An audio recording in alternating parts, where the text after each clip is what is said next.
Let's relax and get comfy. Let your imagination run free.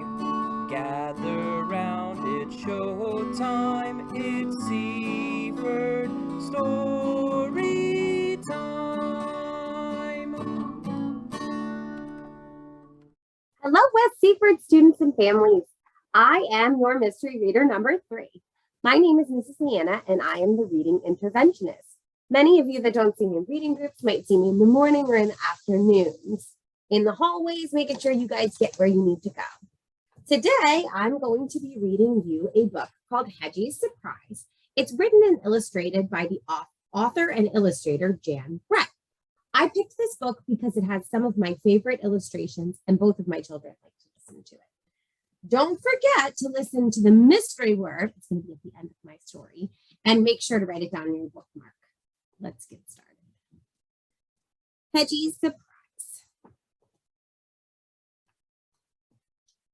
Once there was a speckled hen who laid an egg every day, only to have it taken by a little tomten every morning.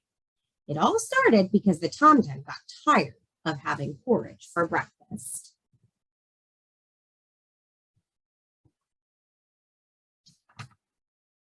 Each morning, the rooster crowed as the sun came up, and Henny knew that the tomten was on his way. So did the little hedgehog that lived nearby. The tomten always called out to her, "Henny, have you got a little yummy for my hungry, hungry tummy?"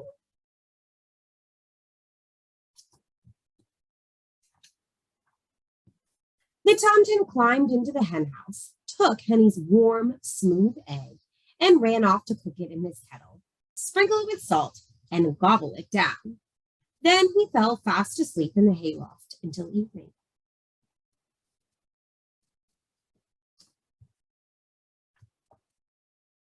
Henny didn't like the tomten taking her eggs, but she put up with it until one morning when she saw Goosey Goosey sail forth, smiling and bowing, with a stream of piping goslings following behind her. You see all the babies. "Oh my," Henny clucked. "Where did all those little ones come from?" "My eggs are hatching," crooned Goosey Goosey. "Here comes the last one now." From that moment on, Henny wanted a brood of peeping chicks of her own. But how could she stop the tomten from taking her eggs?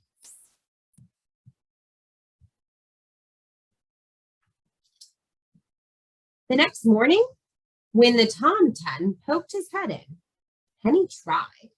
She clucked loudly and pecked. She flew at him, but nothing stopped that hungry tomten from taking her egg again. Poor Henny.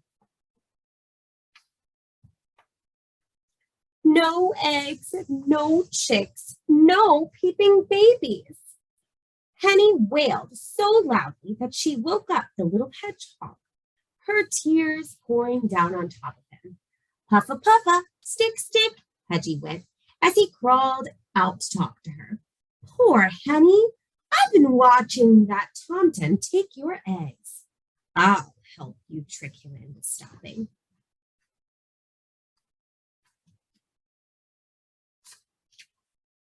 The next morning when the rooster crowed, there was the tomten. "Henny, have you got a little yummy for my nearly empty tummy?" Henny and Hedgie were ready. The tomten reached in for an egg and pulled out an acorn. Said the tomten. "What's this?"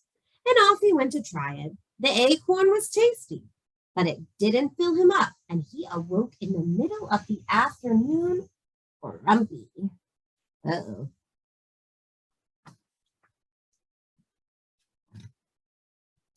The next time the tomten arrived looking for an egg, he found a bright red strawberry. It looked bigger than the acorn, so he ran off to pick it. The strawberry was jammy and sweet, but it only filled the tomten up a little more than the acorn had, and he woke up early.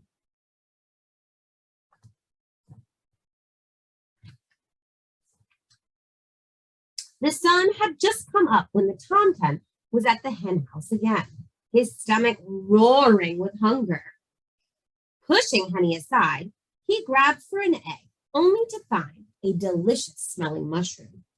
He raced off to cook it, and as scrumptious as it was, he woke up with his little tummy growling for more.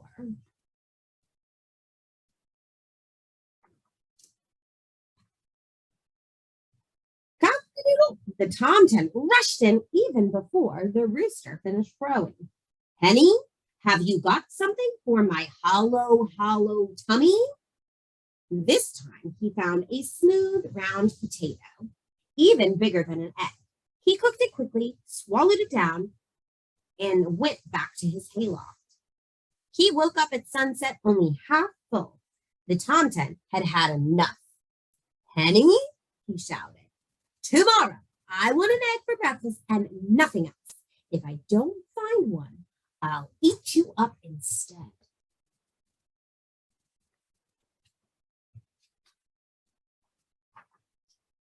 Henny was scared.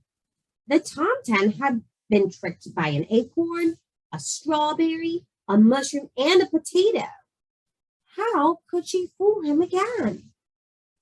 Don't worry, Henny, Hedgie told her. Now it's time for my surprise. And he whispered in her ear. All night, Henny waited on her nest and Hedgie on his. As soon as it began to get late, Hedgie gently covered his nest with straw and got ready for his surprise. What do you think his surprise is going to be? I hope you're making a prediction. Henny and Hedgie could hear the tomten's stomach rumbling like thunder a mile away. He burst into her house, pushed Henny aside, and grabbed, ow! He howled, ow, ow! Puffa, puffa, stick, stick. He had clutched Hedgie, all closed up in a tight round ball of needle-sharp prickles.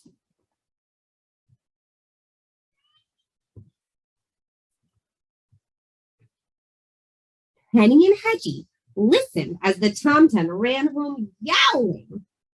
Thank you, Hedgie, Henny said, looking at her dear friend. I'm sure that tomten won't be back again for breakfast. But what I can't figure out is where have you hidden my eggs? Can you find them, boys and girls?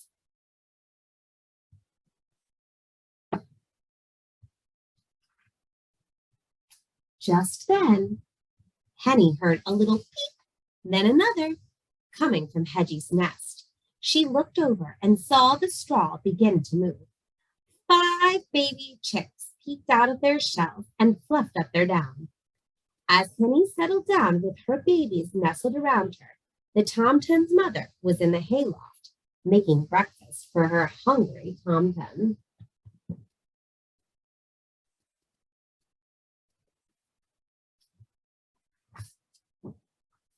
Hedgie, Hedgie, Hedgie, you are full of surprises, Henny cried as she led her baby chicks into the sunshine.